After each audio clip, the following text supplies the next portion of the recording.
1 hour later.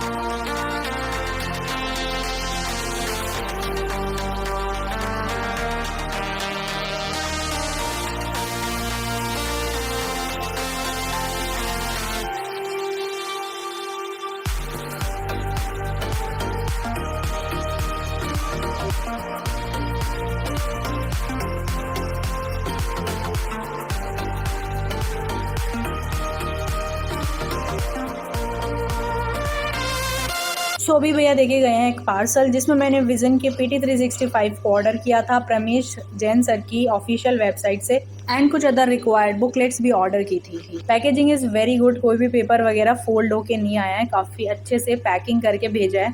So third one is for polity. So अभी भैया देखे गए हैं एक पार्सल जिसमें मैंने विजन के PT 365 को ऑर्डर किया था प्रमेश जैन सर की ऑफिशियल वेबसाइट से एंड कुछ अदर रिक्वायर्ड बुकलेट्स भी ऑर्डर की थी। पैकेजिंग इज वेरी गुड, कोई भी पेपर वगैरह फोल्ड होके नहीं आया है, काफी अच्छे से पैकिंग करके भेजा है। So here are 5 booklets. First one is for science and technology, second one is for environment, third one is for polity, fourth one is for economy, and fifth one is for culture. These all are updated. Nowadays I am focusing on revision for GS first, and art and culture is a part of GS first. So I am thinking to cover all the updated news and all the other important topics from this art and culture booklet, क्योंकि vision के PT 365 में जितने भी updated topics रहे हैं वो सारे एक जगह कंपाइल होके आते हैं. So it is very easy to remember all the important topics जो एग्जाम का पार्ट बन सकते हैं. And that's why I am highlighting some of the important topics from this booklet. UPSC aspirant के लिए विजन 365 बिल्कुल भी अननोन नहीं है. एंड सबसे बेस्ट चीज़ है कि इसमें जितने भी डायग्राम्स होते हैं काफ़ी ज़्यादा डिटेलिंग के साथ आते हैं एंड बिल्कुल भी मिस प्रिंट नहीं होता है. That is the best part. And maps of this booklet is very clear. So here I am focusing on famous puppetry in India and then I will focus on embroideries of India. ये मैंने कहाँ से order किया उसका link मैंने description में डाल दिया है, जिनको भी लेना ले सकते हैं for your end time revision.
Results, exams, online classes, इन सब ने हमें इतना उलझा दिया है कि हम जिंदगी जीना ही भूल गए हैं। जिंदगी में अगर सबसे ज्यादा इम्पोर्टेंट कुछ है तो वो खुद जिंदगी है। सक्सेस के बाद का प्लान हम सबके पास है, लेकिन अगर गलती से फेल हो गए तो फेलियर से कैसे डील करना है कोई बात ही नहीं करना चाहता है। फ्रेंड, सीरियसली तुम्हारा रिजल्ट डिसाइड नहीं करता है तुम लूजर हो या नहीं, तुम्हारी तैयारी जरूर डिसाइड करती है। So don't give up.